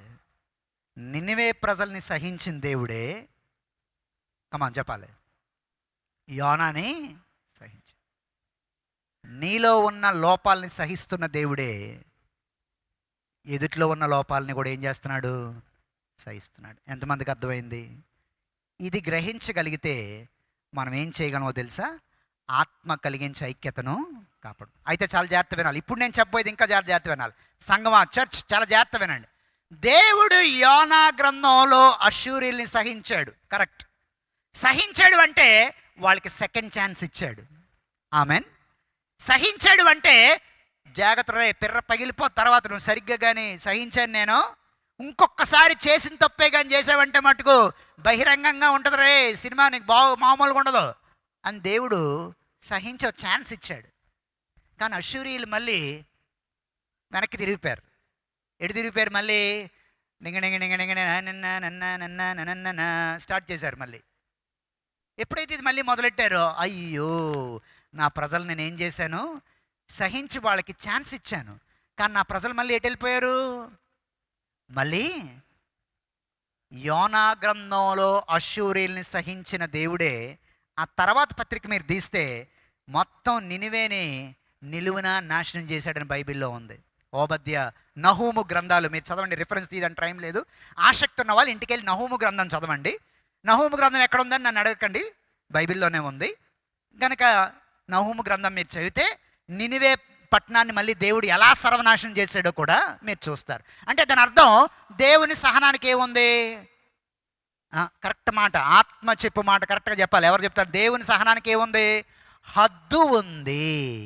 పక్కోడితో చెప్పు, దేవుని సహనానికి హద్దు ఉంది అని చెప్పండి. చెప్పండి చెప్పండి గ్యాలరీలో, దేవుని సహనానికి హద్దు ఉంది. మెడలు తెప్పండి. దేవుని సహనానికి హద్దు ఉంది అయ్యగారు, దేవుని సహనానికి హద్దు ఉంది అయ్యగారు, దేవుని సహనాన్ని నిజం. వరుణ్ దీపక్ అనే నన్ను దేవుడు సహించాడు. వరుణ్ దీపక్ అనే నన్ను భరిస్తున్నాడు. వరుణ్ దీపక్ అని నాకు సెకండ్ ఛాన్స్లు ఇస్తున్నాడు. నేను ఒళ్ళు దగ్గర పెట్టుకొని లేదనుకోండి, దేవుడి సహనానికి ఏముంటుంది? హద్దు ఉంటుంది బుజ్జే. చుక్క కొండ ఏమవుద్ది? నిండిపోద్ది. ఒకసారి జీవితంలో అవమానం, బాధ, వేదన, నొప్పి, నింద కలిగిన తర్వాత సెటరేట్ అయిపోయి దేవుని దగ్గర ఆయనకు లోబడి మనం బ్రతకాలి. దేవునికి ఎవరైనా స్తోత్రం చెప్తారా? ఇంకా పిచ్చి వేషాలు, పనికిమాలిన వేషాలు మాని యేసు వైపు చూస్తూ నిబ్బరంగా ఆత్మచేత నడిపించబడుతూ ఉండాలి. నిజమే, సహించాడు. అష్షూరీయుల్ని సహించాడు, ప్రేమతో సహించాడు. పక్కన యోనాని కూడా, యోనాని దెబ్బేసి చంపేయచ్చు, చంపలే. అష్షూరీయుల్ని చంపేయచ్చు, చంపలే. ఇద్దరినీ సహించాడు. కట్ చేస్తే కొంచెం ఫాస్ట్ ఫార్వర్డ్ అయితే లూకాసు వార్త 15వ అధ్యాయం. ఆ తండ్రి ఇల్లు వదిలేసి పరువు తీసిన చిన్న కొడుకుని రానిచ్చాడు. చెప్పాలి మీరు, కమాన్ చెప్పాలి. తర్వాత మాట ఏం చెప్పబోతున్నాను నేను? టైం చూసుకొని తండ్రి మీద దెబ్బ కొట్టి ఇంటి బయట ఉండిపోయిన పెద్ద కుమారుడిని సహించాడు. దేవునికి ఒకసారి స్తోత్రం చెప్పండి. ఆ తండ్రి గుండెల మీద తన్ని ఆస్తిలో వాటా తీసుకొని ఇంకా అందరూ రావడమే. ఏటండే మీ చిన్నోడు ఆస్తి పట్టుకొని వెళ్ళిపోయాడు కదా, మా అబ్బాయి యుఎస్ఎస్ఎస్ఎస్ఏలో ఉన్నాడండి. యుఎస్ఏ అన్నారు అదేడికి, కానీ ఎదుటివాడిని కించపరచడం ఎంత బాగొచ్చు. నోట్తో నవ్వి నొసటితో వెక్కరించే దౌర్భాగ్యమైన జనాలు సంఘాల్లో ఉన్నారు, కాదంటారా? బోల్డ్ మందిని చూశాను ఇలా నేను. ప్రతివాడు రావడం ఆ తండ్రి దగ్గర, ఏటండే మీ అబ్బాయి ఆస్తి తీసుకొని పారిపోయాడట ఇల్లు వదిలేసి, మా రెండోవాడు ఈ జర్మనీలో ఉన్నాడు. జర్మనీ కాదురా బాబు, జర్మనీ అనడం రాదు. కానీ ఆడు వచ్చి ఈ తండ్రిని బాధ పెట్టడమే మాటలతో. పేరు పోగొట్టి తండ్రి మీద తన్ని గుండెల మీద ఆస్తి పోగొట్టుకున్న కొడుకును కూడా తండ్రి ఏం చేశాడు తెలుసా? సహించాడు. దేవునికి స్తోత్రం చెప్తారా? లాస్ట్ మినిట్లో చూసుకొని తండ్రికి దెబ్బ కొట్టాడు. ఎవడు? ఈ తండ్రి ఇంట్లోనే ఉంటున్నాడు. Good morning daddy, BP tablet వేసుకున్నారా? నేను వెళ్తున్నానే, పొలం పనికి వెళ్ళిపోతున్నాను, ఇవాళ కోతలో ఉడుపులు చాలా ఉన్నాయి అని అల్యూమినియం క్యారేజ్లో సద్దను వేసుకొని ఉల్లిపాయ పెట్టుకొని పచ్చిమిరకాయ కూడా వేసుకొని ఆయన వెళ్ళిపోతున్నాడు. ఓ పల్లి వెలుగు బస్సులో వెళ్ళి పొలం పనులని చూసుకొని సాయంకాలం ఇంటికి వచ్చేసరికి ఓ డీజే అని వస్తుంది. ఏడిది ఎంత డీజే వచ్చేస్తుంది మా ఊర్లో అనుకున్నాడు. వస్తే ఆళ్ళ వీధిలోంచి వస్తుంది. ఇప్పుడు ఏమో మా వీధిలో ఇంత పెద్ద డీజే సౌండ్ సిస్టమ్ ఏంటి అనుకున్నాడు. వీధిలోకి వస్తే కమాన్ చెప్పండి, మీ అర్థమైంది మీకు? వాళ్ళ ఇంట్లోనే వస్తుంది. ఇదేంటి, నాన్నగారికి ఉదయం గుడ్ మార్నింగ్ డాడీ అని చెప్పాను, బీపీ ట్యాబ్లెట్ వేసుకున్నామని అడిగాను, సాయంకాలం వచ్చేసరికి ఆడేమో బిర్యానీ ఉండేస్తున్నాడు, ఈడేమో కాయరోళ్ళు పాటలు పాడేస్తున్నారు, వాళ్ళేమో ఊరోళ్ళు అందరూ వచ్చారు, ఈ డీజే లైటింగ్ లేట్ ఏంటంటే పనుడు వచ్చాడు. అయ్యగారు అయ్యగారు వచ్చాడండి. ఎవడొచ్చాడురా? తామరతా ఉమ్ముడి గారు వచ్చేసారండి. మరి నాన్నగారు చేసేసారండి ఏర్పాట్లు, మామూలు ఏర్పాట్లు కాదండి, బిర్యానీ చాలా బాగుందండి. అంతే, బీపీ ఈయనకి పెరిగిపోయింది. ఎంత నెంబరు? 550/650 తారాస్థాయికి వెళ్ళిపోయింది. అంతే, బయట ఉండిపోయాడు. అత్తులేరి what nonsense is this? ఇంటికి నేను ఎవడిని? పెద్ద కొడుకుని. ఆడేమో పరువు తీసాడు, ఆస్తి పట్టుపోయాడు. నేను ఉన్న ఆస్తిని జాగ్రత్త చేసి ఉన్న ఆస్తుల్ని పొలాల్ని కాపాడుకుంటా, పరువు నిలబెట్టుకుంటా, తండ్రిని కనిపెట్టుకుంటా, తండ్రితో పాటు ఉంటూ ఉదయం టాబ్లెట్ ఇచ్చి, మధ్యాహ్నం టాబ్లెట్ ఇచ్చి, రాత్రి టాబ్లెట్ ఇచ్చి, గుడ్ నైట్ డాడీ అని చెప్పి తండ్రితోనే ఉన్నాను నేను. నాకు ఆడిని రానివ్వడమే పెద్ద తప్పు. నాకు చెప్పకుండా భోజన ఏర్పాట్లు చేసి డీజేలు పెట్టి సౌండ్ సిస్టమ్లు పెట్టి what non sense I want get in to the house అని బయట ఉండిపోయాడు.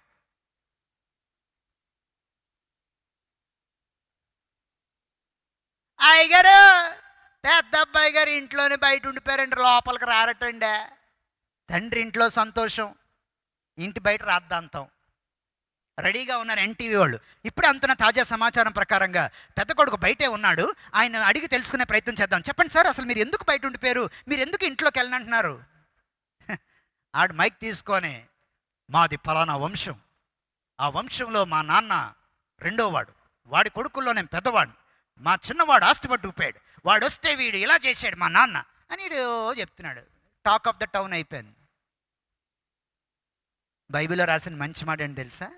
నాకు బాగా నచ్చిన వచనాల్లోకి వచ్చినావు. తండ్రి ఇంటి నుండి బయటకు వచ్చి కుమారుని బ్రతిమిలాడుకొనెను. ఒరే నాన్న, నువ్వు కూడా కమని చెప్పాలి, కమని చెప్పాలి, నువ్వు కూడా లోపలికి రా. నేను రాను. ఏ రోజన్నా సెకండ్ షో సినిమాకి వెళ్ళడానికి టికెట్కి డబ్బులు ఇచ్చావు నువ్వు అంటే? అప్పుడు సెకండ్ షో సినిమా లేదు, అప్పుడు గొర్రెపిల్ల అన్నాడు. ఇప్పుడు కల్చర్కి మనం మార్చుకుంటే అలా వర్తిస్తుంది. నా స్నేహితులతో సంతోషించడానికి గొర్రెపిల్లని ఇచ్చావా నువ్వు?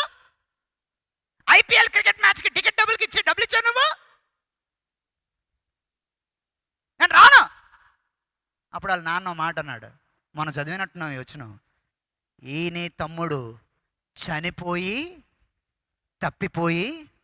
ఈ తండ్రి ఎవరిని ఎంతమందిని సహించాడు చెప్పండి నాకు ఒకసారి. మాట్లాడలే, ఇద్దరిని సహించాడు. గుండెల మీద తన్ని వెళ్ళిపోయినా చిన్న కొడుకుని సహించి లోపల తీసుకొచ్చాడు. అవకాశం చూసుకొని పరువు తీసి తండ్రి మీద తన్నుతున్న పెద్ద కొడుకుని ఏం చేస్తున్నాడు? నువ్వు వచ్చారా లోపలికి.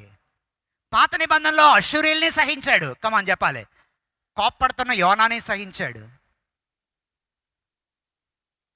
కానీ ఆ సహనాన్ని కానీ అడ్వాంటేజ్ తీసుకొని దేవుడు చెప్తున్న వర్తమానాలను బట్టి జీవితాన్ని సరిదిద్దుకోకుండా కానీ ఇంకా ఉంటే, ఇంత చెప్పిన నాకు ఈ మాట కూడా చెప్పాల్సిన బాధ్యత ఉంది, దేవుని సహనమునకు హద్దు ఉంది. ఆమెన్. మళ్ళీ ఆమెన్. ఇంకొకసారి, దేవుని సహనమునకు ఏముంది? హద్దు ఉంది. అందుకే 4వ అధ్యాయంలో ఈ ఐక్యత అనే టాపిక్ చాలా కష్టమైంది కనుక 3వ అధ్యాయంలో ఏం చేశాడు చెప్పాలి, ప్రార్థన చేశాడు. That's right, you got the point, very good. 3వ అధ్యాయంలో ప్రార్థన చేశాడు.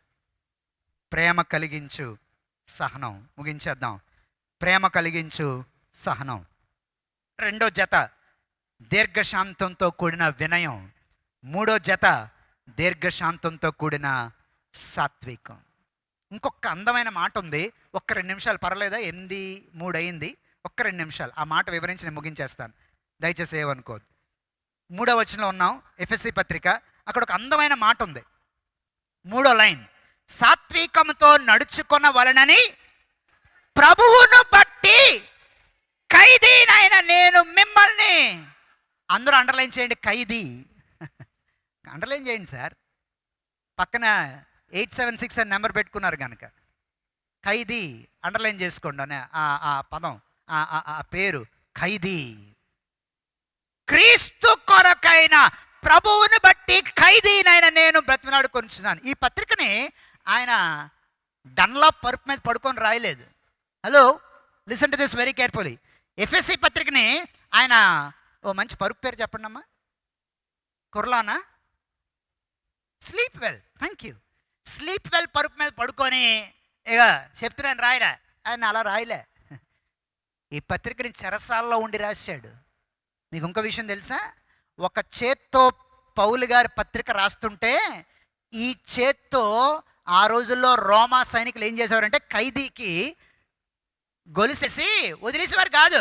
పక్కనే పోలీసుడు కూర్చునేవాడు సైనికుడు, ఆడి చేయికి పౌలు గారి చేయికి కలిపి.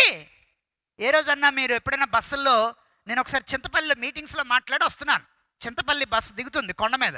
చింతపల్లిలో బస్సు ఎక్కాను, మీటింగ్స్ అయిపోయి దిగుతున్నాను. ఓ పోలీసుడు పెద్ద తుపాకీ పట్టుకొని ఆడు పక్కన ఖైదీకి చైన్ వేసాడు ఇలాగా. అది చూస్తే భయం వేసింది నాకు. అది చెప్తున్నాను కానీ ఆ రోజు నేను చాలా భయపడ్డాను. ఎప్పుడో చాలా ఏళ్ల క్రితం జరిగింది. అంటే ఆడు పారిపోతే ఇప్పుడు పాస్కి వెళ్ళాలన్నా ఎవడు వెళ్ళాడు ఆడుతో? బాబు కొంచెం మాట్లాడండి. ఆడు పాస్కి వెళ్ళాలన్నా ఎవడు వెళ్ళాలి ఆడుతో? పోలీసు వాళ్ళు లేగల ఆడి చెయ్యి ఇడి చేయడు కట్టేసి గొలిసేస్తారు. అది ఆ పరిస్థితిలో ఈయన పత్రిక రాశాడు. ఈ చేత్తో రాస్తుంటే ఈ చేత్తో గొలుసులతో కట్టబడి శ్రమను అనుభవిస్తా, ఆ శ్రమను సహిస్తా ఈ పత్రికను రాశాడు. దేవునికి స్తోత్రం కలుగును గాక. నేను శ్రమను సహిస్తున్నాను, నన్ను నా దేవుడు సహిస్తున్నాడు. అది గుర్తు తెచ్చుకుంటే నువ్వు నీ చర్చిలో ఉన్న వాళ్ళని ఏం చేయి? ప్రేమతో సహించు. ఎవరైనా ఆమెన్ చెప్తారు ఇప్పుడు? అందుకే ఖైదీ అనే మాట వాడాడు. I'm a prisoner of Christ. గొలుసులతో కట్టబడ్డాను. నేనేం హ్యాపీగా ఉండి రాయట్లేదు ఈ పత్రికని. నేను చాలా దుఃఖపడతా, నేను శ్రమ పడతా, నా ఫ్రీడమ్ను పోగొట్టుకొని, నా స్వేచ్ఛను పోగొట్టుకొని రాస్తున్నాను గనుక శ్రమను నేను సహిస్తున్నా, నన్ను దేవుడు సహిస్తున్నాడు, నేను శ్రమల్ని సహిస్తున్నాను. మీరు ఏం చేయండి? మీ చర్చిలో ఉన్న వాళ్ళని సహించండి. అయితే సహనానికి ఏముంది? కమాన్ చెప్పాలి, హద్దు. అది మనం మర్చిపోతే తప్పు చేయడానికి వెనుకడుగా వెయ్యం. దేవుడు కూడా చూస్తాడు, నీకు ఛాన్సులు ఇస్తున్నాను రే, కానీ నువ్వు ఆ ఛాన్స్ని పాపం చేయడానికి వాడుకుంటున్నావే కానీ సరిదిద్దుకొని నా దగ్గర రావడానికి నువ్వు అవకాశాలను ఏం చేయట్లేదు, వాడుకోవట్లేదు. ఇంత దివ్యమైన వర్తమానాలు దేవుడు సంఘాల్లో వినిపిస్తుంటే రానోళ్ళందరూ ఏమవ్వాలి? ఎవరికి లెక్కప్ప చెప్పుకోవాలి? నాకా? నేను ఈ చర్చ మానేస్తే ఇంకో చర్చలో చెప్పుకుంటాను, నాకేం ప్రాబ్లం లేదు. మీ చర్చను నమ్ముకొని నేను సేవకు రాలే. కంటోన్మెంట్ బ్యాప్టిస్ట్ చర్చ్ లేకపోతే మనం బయట బతకలేవరా బుజ్జే అనే ఆ పరిస్థితి మనకు లేదు. దేవుని దయ వల్ల ఆ పరిస్థితి దేవుడు నాకు ఇవ్వలేదు. ఆ మాటకు వస్తే దేవుడు ఏ సేవకుడికి ఇవ్వలేదు. ఎందుకంటే ప్రతి సేవకుడు ఎవరు నమ్ముకొని వచ్చారు? దేవుడు నమ్ముకొని వచ్చాడు, సంఘాలు నమ్ముకొని రాలే. ఇదే మెసేజ్ ఇంకో చోటు చెప్పుకుంటాం, దేవుడు ఇంకో ద్వారాలు తెలుస్తాడు. ఇంత వర్తమానాలు ఈ చర్చిలో వినబడుతున్నారు, రాలేని వాళ్ళు ఉన్నారు, వినలేని వాళ్ళు ఉన్నారు, అసలు చర్చికే రాళ్ళు ఉన్నారు. వాళ్ళు పెద్ద కబుర్లు చెప్తారు సంవత్సరానికి ఒకసారి కనబడంటే వాళ్ళని ఏం చేయాలి? ఏమనుకోవాలి? మిగిలిన వాళ్ళందరూ వాళ్ళని ఎలా చూడాలి? ఆత్మతో నడిపించబడే వాళ్ళని చూడాలా? అది మీ విజ్ఞతకే వదిలేస్తున్నాను. లాస్ట్ మాట, సిలువలో యేసు వేలాడుతున్నాడు. అభిమానులు ఉన్నారు, విరోధులు ఉన్నారు. ఎక్కడున్నారు? సిలువ దగ్గరే ఉన్నారు, కల్వరి కొండ మీద. అభిమానులు ఉన్నారు, కమాన్ చెప్పాలి. ఇంకోళ్ళు ఎవరున్నారు? విరోధులు ఉన్నారు. విరోధుల్ని సహించాడు, అభిమానుల ఆప్యాయతని అంగీకరించాడు. దేవునికి స్తోత్రం కలుగును గాక. ఒక్కొక్క మాట పొడి చేసే మాట, దిగిరావయ్య ఇప్పుడు చూస్తా నిన్ను, సహించాడు. దేవుని సహనానికి హద్దు ఉంది. ఈరోజు నీ లోపాలు నువ్వు చూసుకుంటే నన్ను సహిస్తున్న దేవుడే ఎదుటోని కూడా సహిస్తున్నాడు అని అనుకోవచ్చు. అదే విధానం. యాక్చువల్లీ మనం చాలా పరిశుద్ధులు, తల్లి గర్భంలో పుట్టిందని అనుకుంటే నీ అంత దద్దం ఎవడు, మోసగాడు ఎవడు లేడు. నేను నువ్వేం చేసుకుంటున్నావు? మోసం. అలాగని దేవుడు ఎదుటి వాళ్ళకి సహించడానికి ఛాన్స్ ఇచ్చినా, దేవుడు తన సహనంలో మనకిచ్చిన ఛాన్సుల్ని మనం వాడుకోకపోతే, దేవుని దగ్గర రావడానికి, దేవునిలో బలంగా ఉండడానికి, మన జీవితాన్ని సరిదిద్దుకొని ఆయన దగ్గర సరెండర్ అవడానికి మనం అవకాశాలని వాడుకోకుండా మనకన్నీ తెలుసు అనుకునే భ్రమలో ఉంటే కొండ నిండిపోద్ది. దేవుని తీర్పు చాలా ఘోరంగా ఉంటుంది.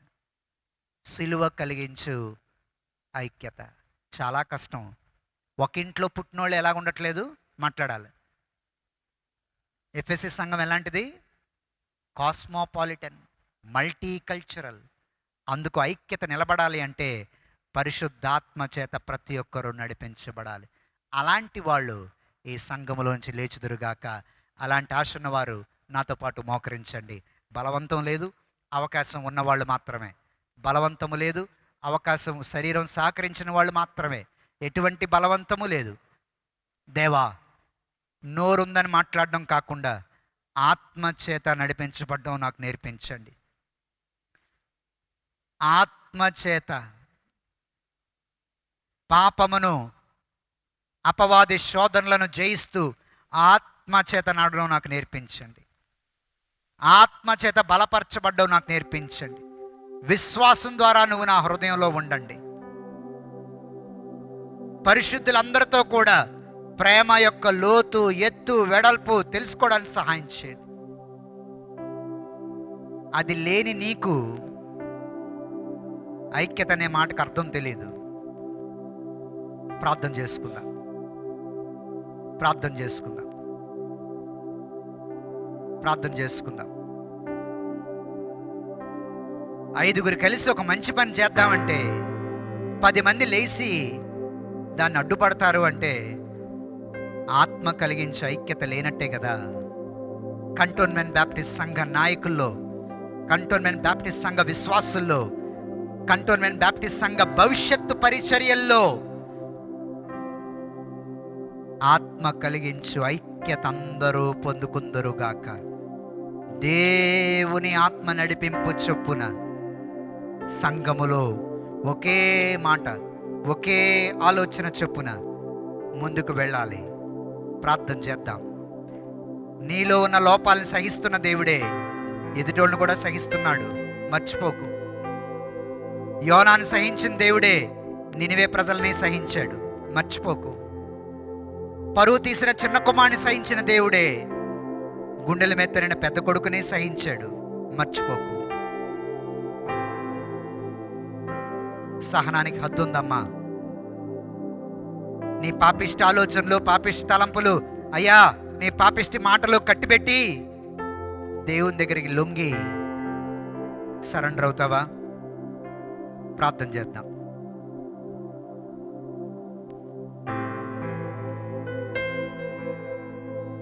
అనంత జ్ఞానివైన తండ్రి,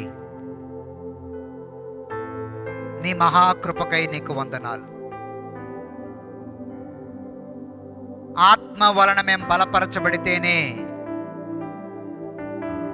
ఆత్మ కలిగించే ఐక్యత సాధ్యమవుతుందని మాట్లాడుతున్న దేవుడవు. సంఘములో ఉన్న కాపురులమైన మమ్మల్ని, నాయకుల్ని, విశ్వాసుల్ని, కంటోన్మెంట్ సంఘం అంతటిని ఆత్మ చేత బలపరచమని ప్రార్థన చేస్తున్నాం. ప్రతి ఒక్కరి అంతరంగ పురుషుణ్ణి బలపరచమని ప్రార్థన చేస్తున్నాం. మాలో ఉన్న సెల్ఫ్, మాలో ఉన్న స్పిరిట్, మాలో ఉన్న సోల్ నీ ఆత్మ చేత బలపరచమని ప్రార్థన చేస్తున్నాం. దయామేడవైన తండ్రి,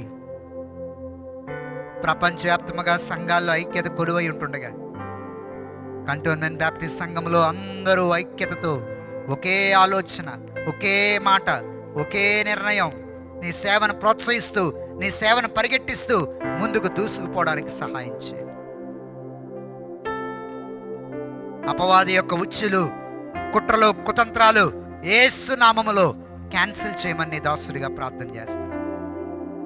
ఒక ఇంట్లో పెరిగినోళ్లే పెద్ద అయిన తర్వాత ఐక్యతగా లేని రోజులు. సంఘాల్లో అది నీ ఆత్మ ద్వారా మాత్రమే సాధ్యమవుతుందని బోధించిన దేవుడు ముందు మాలో ఆత్మకార్యాలు జరిగించండి తండ్రి. నేను తగ్గించబడాలి, మీరు మాత్రమే హెచ్చింపడాలని కోరుకుంటూ, సంఘంలో ఉన్న వారు అందరి హృదయాల్లో ఇదే ప్రార్థన ఉంచమని వేడుకుంటూ, మా లోపాలన్నీ తెలిసి మమ్మల్ని భరిస్తున్న దేవుడు, నీ దయలో నాయన మేము వర్ధిల్లుతూ మారు మనసు పశ్చాత్తాపంలో నడవడానికి నువ్వు ఇస్తున్న అవకాశాలు బట్టి స్తుతిస్తూ,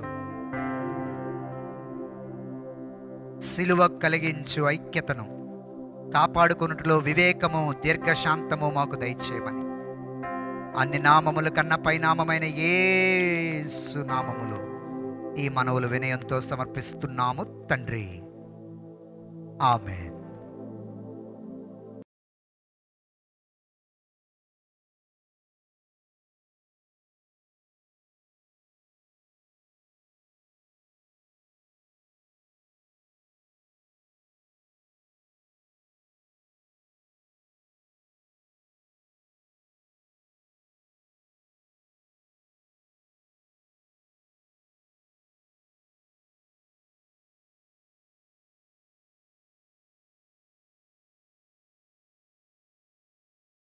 ప్రకటన తెలియజేస్తారు.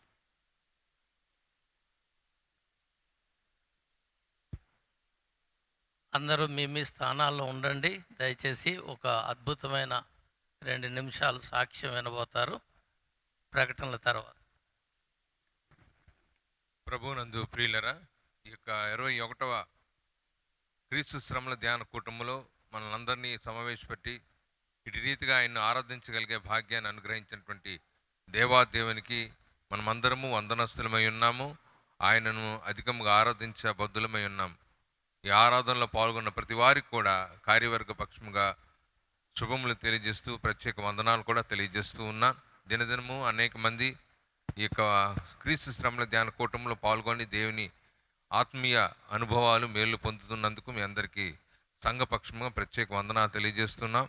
ఈ దినము మన సంఘ డీకన్ బోర్డ్ మెంబర్ అయినటువంటి ఎస్ డానియల్ ప్రశాంత్ గారి కుటుంబ పక్షమున ఏర్పాటు చేయబడినది. వారి కుటుంబంలో దేవుడు చేసిన మేళ్లను తలంచుకుంటూ ఈ కార్యక్రమం ఏర్పాటు చేసి ఉన్నారు. అందును బట్టి ఆ కుటుంబానికి సంఘపక్షంగా ప్రత్యేక వందనాలు తెలియజేస్తూ ఉన్నాను.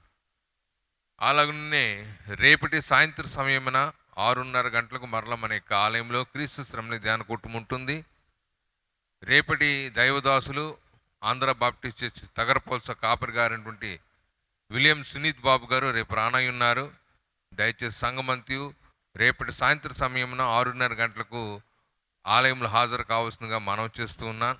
అలాగే రానైనటువంటి ఇక జరగబో కార్యక్రమాలన్నింటి కొరకు మీ కుటుంబ వ్యక్తిగత ప్రార్థనలు ప్రార్థించండి. అలాగే బాప్తిజం తీసుకొని గోరువారు వారు కూడా సిద్ధపడి, ఇంకా ఎవరైనా పేర్లు ఇవ్వనట్లయితే వారు కూడా వారి యొక్క పేర్లు తీసుకొని గోరువారు వారికి పేర్లు పాస్టర్ గారికి కానీ చైర్మన్ గారికి కానీ ఇవ్వవలసిందిగా మనవి చేస్తూ ఉన్నాను.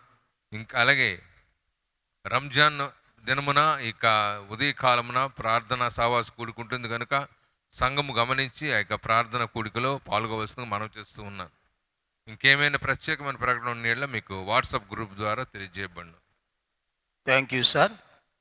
డానియల్ ప్రసాద్ వచ్చి చిన్న విట్నెస్ను తెలియజేస్తారు. ఆ జీవితంలో గొప్ప అద్భుత కార్యం దేవుడు చేశాడు, అది మనతో పంచుకోవాలని ఆశపడుతున్నారు. దయచేసి అందరూ శ్రద్ధగా వినాలని ప్రభువుని మనవి చేయించున్నాను.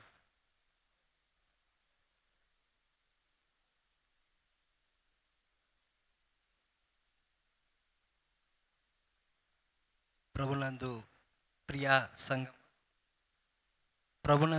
సంగమా, గడిచిన మాసంలో జరిగినటువంటి కొన్ని విషయాల మీద పంచుకోవాలని ఆశపడుచున్నాను.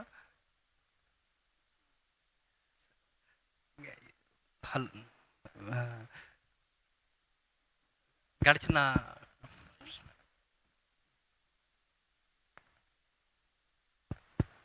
ప్రభునందు ప్రియా సంగమా, గడిచినటువంటి సంవత్సరంలో మరి మేము హాస్పిటల్ జాయిన్ అవ్వడం జరిగింది. అందులో బట్టి హాస్పిటల్ జాయిన్ అయిన తర్వాత హోప్లెస్ ట్రీట్మెంట్ అనేది జరిగింది. డాక్టర్స్ అయితే ఇది ఖచ్చితంగా మరి మా వల్ల కాదు అని చెప్పడం జరిగింది. కానీ అద్భుతమైన రీతిలో సంఘం యొక్క ఒక ప్రార్థన ద్వారా ఇది జరిగింది అని చెప్పడానికి సంతోషపడుచున్నాను. ఇది ఖచ్చితంగా కొంచెం ఇది ఇరువైపు పెయిన్ ఉంది, అందువల్ల సరిగ్గా నేను నా మాటలు మీకు అర్థమవుతుందో లేదు నాకైతే అర్థం అవ్వట్లేదు. అందువల్ల కొంచెం తడబడుతూ ఉన్నాను. ఈ యొక్క హాస్పిటల్లో జాయిన్ అయిన తర్వాత డాక్టర్స్ అయితే నాకు కౌన్సిలింగ్ ఇచ్చారు. హోప్లెస్ ట్రీట్మెంట్ అయితే జరిగింది. అక్కడ జరిగినటువంటి ట్రీట్మెంట్ అంతా కూడా హోప్లెస్గానే జరిగింది. సంఘం యొక్క ప్రార్థనల ద్వారా మరి నేను ఈరోజు మీ అందరి ముందు వచ్చి నిలబడడం జరిగింది. మీ ముందు నిలబడి ఈ యొక్క సాక్ష్యాన్ని పంచుకోవడం జరిగింది. ఆ విధంగా దేవుడు ఇచ్చినటువంటి కృపను బట్టి మీ ప్రార్థనలో మీ యొక్క కుటుంబ మరియు వ్యక్తిగత ప్రార్థనలో జ్ఞాపకం చేసుకోవాల్సిందిగా, అంటే ఇంకా పూర్తిగా నయం అవ్వలేదు. అసలు ఏం జరిగిందంటే అక్కడికి ఈ నర్వస్ సిస్టమ్ అనేది డ్యామేజ్ అవ్వడం జరిగింది. ఈ నర్వస్ సిస్టము మళ్ళీ పుంజుకోవాలంటే 1 సంవత్సరం లేదా 2 సంవత్సరాల సమయం పడుతుంది. అందువల్ల ఇది మాత్రం ఖచ్చితంగా దేవుని యొక్క కృపను బట్టి జరిగింది. ఇది కొంచెం పెయిన్ వల్ల మీకు అర్థం కాకపోవచ్చు, చైర్మన్ గారు మీకు అర్థమైనట్టు చెప్తారు అవన్నీ విషయాలు. దేవుని యొక్క అది చైర్మన్ మన సంఘ కాపాలు ఇరువురికి దీని కొరకు ప్రార్థన చేస్తారు. సంఘ కాపాలు ఇరువురికి, చైర్మన్ గారికి, అలాగే డీకన్ బోర్డు మెంబర్స్ అందరికి కూడా ప్రత్యేకమైన కృతజ్ఞతలు తెలియజేస్తున్నాను. అదేవిధంగా మరి స్త్రీల సమాజానికి, విమెన్ ఫెలోషిప్ వారికి, సండే స్కూల్ వారికి, యూత్ వారికి కూడా ప్రత్యేకమైన కృతజ్ఞతలు తెలియజేస్తున్నాను. అంతేకాకుండా మరి మన సంఘంలో ఉన్న అందరికి కూడా ప్రత్యేకమైన కృతజ్ఞతలు, ప్రార్థన చేసిన వారికి, ఆ రోజు వచ్చిన వారికి కృతజ్ఞతలు తెలియజేసుకుంటున్నాను. త్వరలో మీ యొక్క ప్రార్థనలో జ్ఞాపకం చేసుకోవాలి, అంటే త్వరగా కోలుకోవాలని మీ యొక్క ప్రార్థనలు జ్ఞాపకం చేసుకోవాల్సిందిగా మళ్ళీ చేస్తూ ఉన్నాను. మీ యొక్క రిఫ్రెష్మెంట్ని మీరు తీసుకొని నా కొరకు, నా ఆరోగ్యం కొరకు మరి ప్రార్థన చేసుకోవాల్సి, మీరు మీ యొక్క కుటుంబం మరియు ప్రార్థనలో జ్ఞాపకం చేసుకోవాల్సిందిగా మనం చేస్తూ ఉన్నాను. అద్భుతమైన సాక్ష్యం అండి. దేవుడు తన సజీవునిగా మన ముందు నిలబెట్టడం. హోప్లెస్ ట్రీట్మెంట్ అంటే ఇంక అవకాశం లేదు, అయినప్పటికీ మేము ప్రయత్నం చేస్తాం. వెయిన్ కట్ అయిపోయింది, కానీ అద్భుతకరంగా అది మళ్ళీ అతుక్కుంది. దేవుడు తనను మన ముందు సజీవునిగా నిలబెట్టి ఈ మాటలు చెప్పడం అంటే అద్భుతం. ఇంత త్వరగా కోలుకుంటాడని కూడా అనుకోలేదు, కానీ తను త్వరగా కోలుకొని చాలా చక్కగా స్పష్టంగానే చెప్పాడు, అందరికి అర్థమయ్యేటట్టే చెప్పాడు. దేవుడు తను ఆ విధంగా నిలబెట్టాడు. తన గురించి ఇంకా మనం అందరం ప్రార్థన చేయాలి. సంపూర్ణంగా కోలుకొని మరి తన యొక్క కార్యక్రమాలన్నింటిలో తను ముందుండాలి. డీకన్ బోర్డు సభ్యుడిగా గొప్ప సహకారం అందించేవాడు. కాబట్టి ఆ విధంగా తను మళ్ళీ తన యొక్క బాధ్యతలు నిర్వర్తించగలిగే శక్తిని దేవుడు ఇచ్చేటట్టు ప్రార్థన చేయాలని కోరుకుంటున్నాం. Thank you.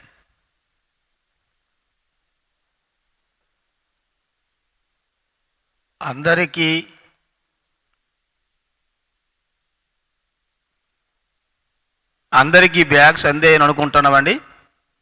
అందరి వారు ఇంకెవరైనా మీ చేతులు ఎత్తండి. రెండోసారి కాదు, ఒకసారే.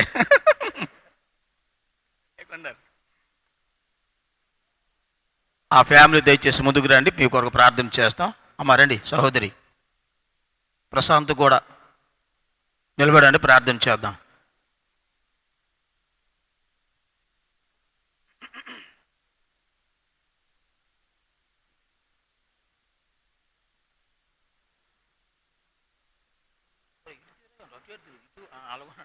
అక్కడ ఉండండి, ఇటు తిరగండి.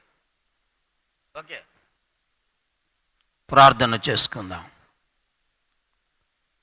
ఆకాశ మహాకాశములు సహితము పట్టజాలని గొప్ప దేవుడువు, ప్రేమ నమ్మకత్వము కలిగిన మా తండ్రివి, కృపా సత్య సంపూర్ణుడువు, మీకు స్తుతులు స్తోత్రాలు చెల్లిస్తున్నాను. మిమ్ము నమ్మినటువంటి వారిని, మీ నామమును ఘనపరిచినటువంటి వారిని, మిమ్మును ఆశ్రయించినటువంటి వారిని ఎన్నడూ విడువును ఎడబాయినను వాగ్దానం ఇచ్చిన గొప్ప దేవుడువు. మిమ్మల్ని ఆశ్రయించి మీ నామమును ఘనపరిచి సంఘం అప్పగించిన బాధ్యతలు నమ్మకముగా జీవించిన మా ప్రియులు డేకాన్ బోర్డు మెంబర్ అయినటువంటి డానియేలు ప్రసాద్ కుటుంబం బట్టి మీకు స్తుతులు స్తోత్రములు చెల్లిస్తున్నాను. ఆ గృహానికి మీరు తండ్రిగా ఉన్నారు, ఆ గృహానికి మీరు కాపరిగా ఉన్నారు, ఆ గృహానికి మీరు సంరక్షణగా ఉన్నారు. మీకు స్తుతులు స్తోత్రములు చెల్లిస్తున్నాను. ఆ హాస్పిటల్ సిచ్యువేషన్లో ప్రభువా, రాత్రి 11-12 గంటలప్పుడు మేము చూచినప్పుడు, ఆ కుమారుని పరిస్థితి చూచినప్పుడు, ఉన్నవాడును అనువాడిన గొప్ప దేవుడువు, స్వస్థపరుచి యెహోవాను వాగ్దానం ఇచ్చిన గొప్ప దేవుడువు, నీ ప్రేమగల కృపగల హస్తము చేత, మీ దయ కనికరముల చేత నీ కుమారుని కుటుంబాన్ని, నీ కుమారుని మీరు జ్ఞాపకము చేసుకొని మా మధ్యలో ఈరోజు సాక్షిగా నిలబెట్టుకున్నారు.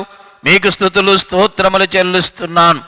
ఇంకొన పరిపూర్ణమైన ఆరోగ్యము కొరకు, పరిపూర్ణమైనటువంటి ప్రభా స్వస్థ చక్కగా మాట్లాడేటువంటి ఆ యొక్క నాలుక పెదవుల కొరకు, శరీరంలో ప్రతి అవయము కొరకు ప్రార్థన చేయించున్నాను. మీ గాయపడిన హస్తము చేత ముట్టండి. మీ పరిశుద్ధ నిర్దోష నిష్కలంకణ రక్తము నీ కుమారులు ప్రోక్షించమని ప్రార్థిస్తున్నాను. నీ కుమారుడు డ్యూటీకి వెళుతూ వచ్చిండగా మార్గ మధ్యమే తోడనండి. భయంకరమైన ఎండను నీ కుమారుని కాపాడమని ప్రార్థన చేయించున్నాను. మీ కుమారుడిని స్తుతించిన కుమారుడు ప్రభువా, మన తిరిగి మీ సన్నిధిలో మిమ్మల్ని స్తుతించి ఘనపరిచి ఆరాధించి కుమారుడుగా నీ కుమారుని నిలవబెట్టుకోమని, చక్కని ఆరోగ్యం ఇచ్చి నా దేవుడు నా పట్ల గొప్ప కార్యము చేస్తున్నాడని మీకు మహిమకరముగా బలపరచమని కూడా ప్రార్థన చేయించున్నాను. మా ప్రియ సహోదరి బట్టి నీ కొందనాలు, నీ కుమార్తెను బట్టి నీ కొందనాలు.